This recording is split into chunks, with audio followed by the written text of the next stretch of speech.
주문을 선고하도록 하겠습니다. 피고인 윤석열을 무기징역에 처합니다. 피고인 김용현을 징역 30년에 처합니다. 피고인 노상원을 징역 18년에 처합니다. 피고인 조지호를 징역 12년에 처합니다. A South Korean court has sentenced former President Yoon Suk-yeol to life in prison for masterminding an insurrection and as a flawed martial law order declared in 2024. Today, we explore the story with David Lee. Welcome, David. Hi. Nice to meet you. Thanks for joining us. And also, on my right is Kelly Cho. Thanks for joining us, Kelly. Thanks for having me. So, Kelly, it seems like the court rules Yoon's martial law decree does amount to insurrection. Now, walk us through the ruling first. Yeah, I can't say I'm surprised. Certainly the sentences that were doled out leading up to this were quite severe. As we know, Prime Minister Han Duck-soo was sentenced to 23 years, which is way over what prosecutors were asking for. So drumming up to today, I think a lot of people were expecting a conviction of sorts, although what was hanging in the balance was whether or not it was life in prison or, potentially the death penalty. South Korea hasn't carried out the death penalty since the 1990s, and I think a lot of analysts figured that even if that was the sentence, that that penalty would never actually be carried out.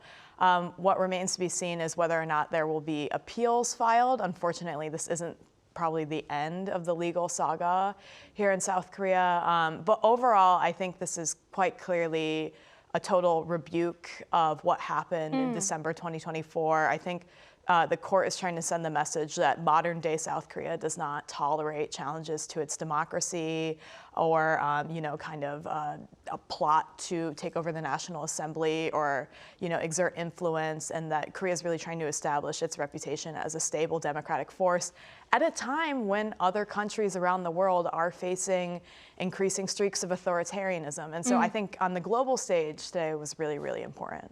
This is considered the most pivotal trial related to the December 3rd martial law order. David, now that is why international media outlets are closely covering the case. What are some of the most notable reports? Yeah, that's exactly right. The AFP and other news agencies already predicted before today that discretionary mitigation from judges to impose a lighter sentence would be very unlikely, as Yoon previously didn't plead guilty or show remorse in court. So that was kind of out of the window for today's decision, most likely. The Diplomat also shared its predictions for the aftermath of today's decision. It said the decision implied that Yoon tried to sabotage democracy by wiping out his political opposition using military force. And while Democratic Party supporters and many in the general public might think the sentencing is a little bit insufficient, there is kind of a silver lining for these people, as Kelly mentioned. There really isn't a big difference, practical difference between the death penalty and life imprisonment in a country where the death penalty has been suspended since 1997.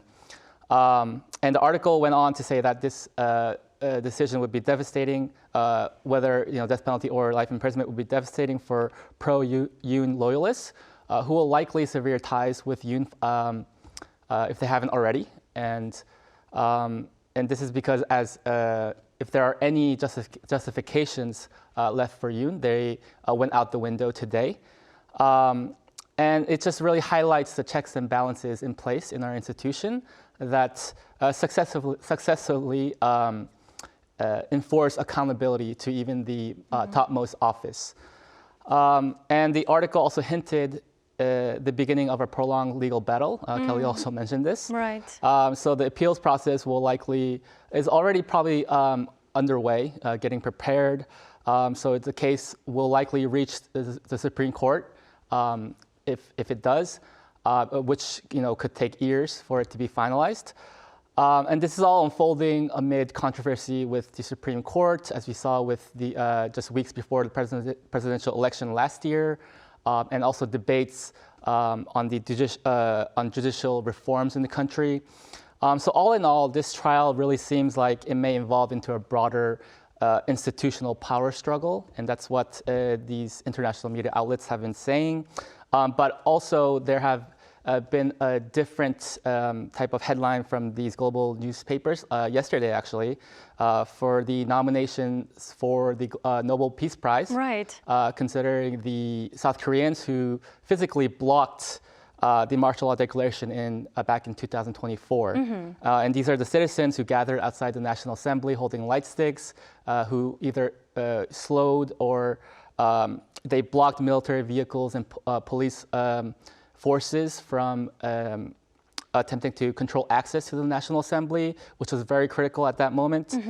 So many of these nominations, the reasons for these nominations is that many people in our society and outside of our country, they perceive these people as a civic defense of democratic institutions. Right, that is why President Lee Jae-myung called the nomination a model for humanity. Now, it's no exaggeration to say the entire world was watching the ruling today. Kelly, tensions were really high here in the country. Now, were there any reports regarding the public mood in South Korea? This is always a weird question for me, in that I think what you see on the internet versus on the street versus, say, outside of the National Assembly immediately, you'll get a different story, right? Vastly different. Yeah, watching the broadcast of the sentence today on a YouTube live stream, you would think that there are millions of people in support of former President Yoon, because the comments, many of which I think were actually bots based on the fact that they were repeat comments, wanted him to be acquitted or the charges to be dismissed. If you look outside the National Assembly or in major public areas of Seoul, there were reports of a couple of thousand, in some cases just 100 or so, pro-Yoon protesters. And then the foreign media, of course, has had a lot of articles in recent weeks about this feeling of fatigue, that South Korea has already kind of moved on from this. They've got a new president, Yoon's longtime opponent, already in office. The country has a lot of domestic problems that it would like to take care of. President Yoon has been out of power for quite some time now already. This feeling that we want this over with, we're done with the legal saga, we want to focus on our country and, dealing with things like the Trump administration, the wild card that is. Yeah. So it's hard to gauge. I will say, as the sentence was being read aloud, I was on a public bus in Seoul, and I didn't see anyone else watching it on their phone. Everything was business as usual in the general city. But I think, overall, the general sentiment that I've gotten on the ground is that this was a really dark moment in Korea's history. I was there the night that martial law was declared outside the National Assembly. I was in shock to see black military helicopters and tanks and things like that. I couldn't believe my own eyes. I didn't know what I was showing up to when I came to the scene shortly after the martial law declaration. So I think it's a mix of people wanting to move on, maybe even still a sense of bewilderment that this happened in 2024, well after South Korea moved on from its kind of military dictatorship past.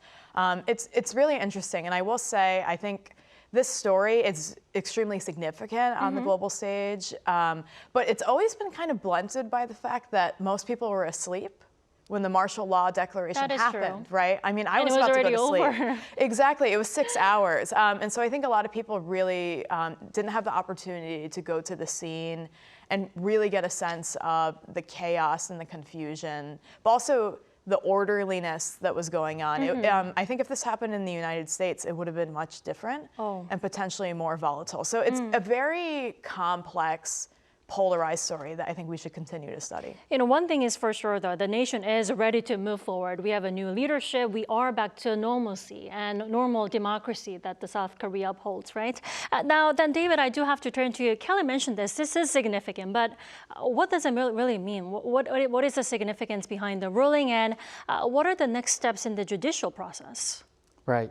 So I think the real big thing from today is that the court legally determined that Yoon led an insurrection. And while people who were opposed to Yoon's actions, while they sort of, in conversation, they would say this is now in print, officially in print. So I think that's the big thing. It's also the first criminal conviction of a former sitting South Korean president charged for insurrection. Obviously, Chun Doo-hyun and Roh Tae-woo, they seized power through military coup before they were in the president's office.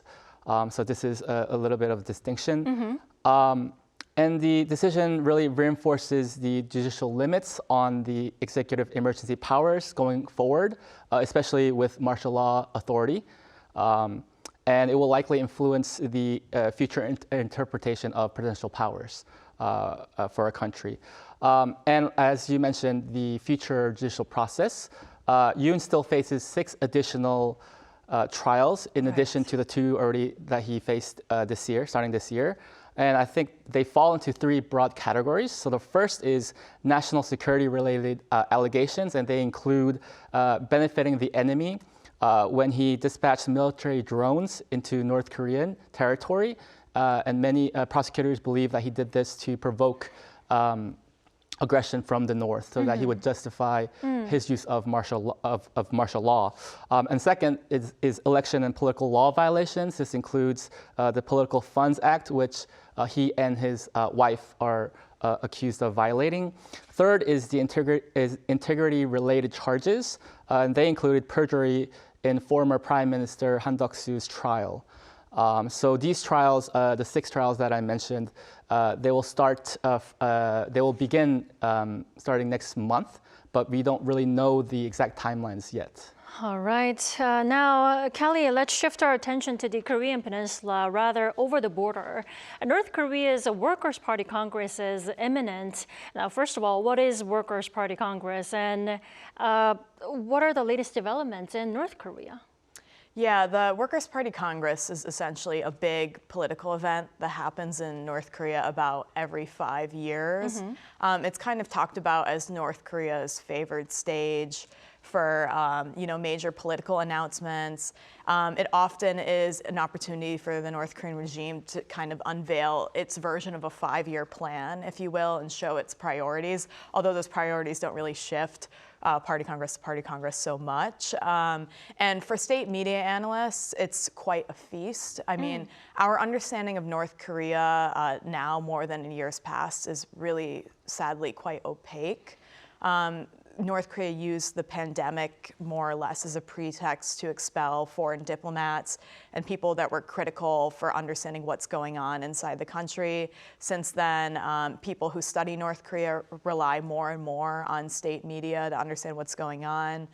The border between North Korea and China is extremely tight now. There are very few defectors getting through, which means that we have even fewer eyewitness accounts of how the country is changing. So for analysts, professors, journalists, this is a big time to look at potential purges, promotions. But always there's the caveat that state media in North Korea only wants you to see what it wants you to see, right? It's very propagandic in its nature. I was the managing editor at NK News at the time of the last Party Congress. Okay. This was the biggest, probably, media event of my time there.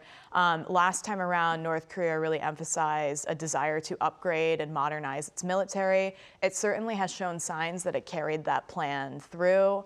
It also showed a desire to strengthen its economy, and believe it or not, that also seems to be something that it made some progress on, although of course there's reports of food shortages and hunger. As always, it's a very poor country with a very low GDP.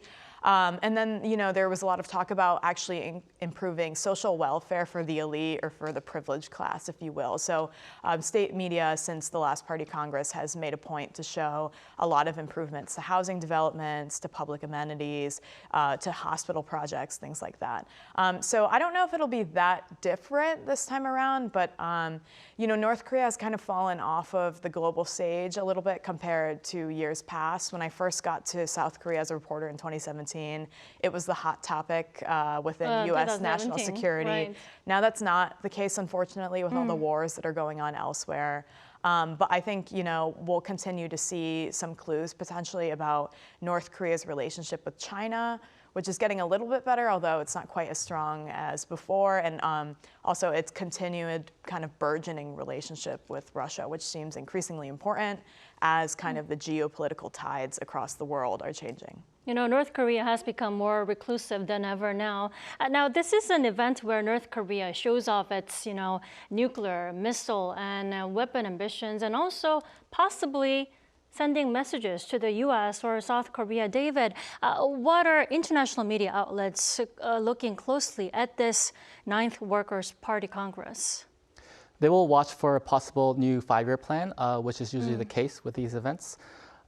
Kim has previously called for scientific and realistic planning amid economic strain that is currently taking place in his nation. He's also emphasized wanting to concentrate investment on core heavy industries like metals and chemicals and strengthening consumer goods output. So there's likely to be significant economic messaging framed around resilience and self-reliance, which Kim has been trying to do for the last couple of years. Then there's focus on weapons buildup, as you mentioned. Kim has shown drive for nuclear force, showcasing missile launches and other weapons activity last year, even in a recent month. And he has called for increased production of key conventional weapon systems, including adding multiple missile launchers. These furthering military expansion targets can really be used as leverage for future potential talks with the U.S., and that's kind of what analysts have been really focusing on pertaining to the Congress. International relations will also be a big point, as you all mentioned.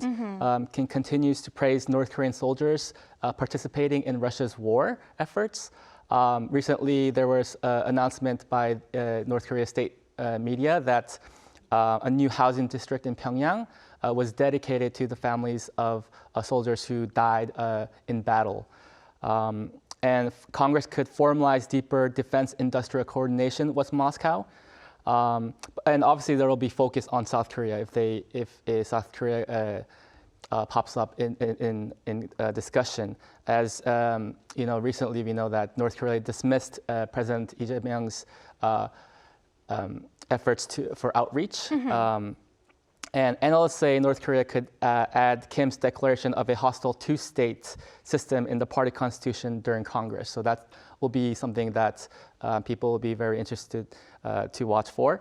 And with recent missile launches seen as messages to its neighbors, it's also will be interesting to see if there will be any mentions of China or Japan, as well as the U.S. as, like I said previously, all of these efforts are to raise leverage for any potential contact with the U.S. And President Trump. But I think one thing that, especially because of recent news, a lot of anticipation will be given to or placed on leadership signals and succession speculation. The Congress has authority to reshuffle elite leadership positions, as it has done previously, including, I think, the last Congress. And analysts also raise possibility of reviving the title of president for Kim Jong-un, which would align Kim more directly with foreign heads of states, as Kim has, he's emphasized how he wants more diplomatic activity for North Korea. And I wanted to highlight that there will be particular attention on Kim's teenage daughter, Ju-ae, Kim Ju-ae, who has been seen or appeared prominently in high-profile events. So people will be wondering if the Kim family dynasty will extend to a fourth generation. You know, David, I'm glad you mentioned this. Another hot potato is Ju-ae ready to become the successor? Kelly, is she about to become Kim Jong-un's successor? I mean, that we don't know, right? I mean, I think, that would have to, that kind of power would be succeeded upon death, most likely, if you look at how the history of North Korea has worked. But it certainly looks like she's being groomed to be the successor, definitely. Right? South Korea's national spy agency has suggested as much. And nothing in North Korean state media, for the most part, is an accident. So you have to wonder, if she's just Kim Jong-un's daughter, why would they constantly have a 3-camera, highly cinematic setup of her touring naval ships, going on a foreign diplomacy meeting in Beijing and standing alongside the foreign minister, sitting behind her father at rocket launches? I mean, it certainly seems like they're trying to further this Kim cult of personality and build up this image as a highly dedicated daughter to the nation, someone who is beloved, someone that is going to succeed her father and learning from the best, right? It would be a surprise, I think, at this point if someone else succeeded her, but you never know. You never know. With North Korea, right? But if you just look at precedent, I mean, this is exactly what tends to happen, is that the next of kin, the heir, if you will, is kind of debuted a few years in advance. And of course, there's been speculation about Kim Jong-un's health, but it seems to me like maybe they just want to create kind of a long history, potentially also because she's a woman, so that eventually, whenever the time comes, they're ready. Because it's highly doubtful that North Korea would arrest the throne to a random politician. You know, all moves happening in the North are not just random, they're all strategic, right? And we'll have to see if Jue pops up at the upcoming 9th Workers' Party Congress. Kelly, it was lovely to have you with us here in the studio. Thanks for coming in. Thanks for having me. And also, David, thank you for your time today as well. Thank you.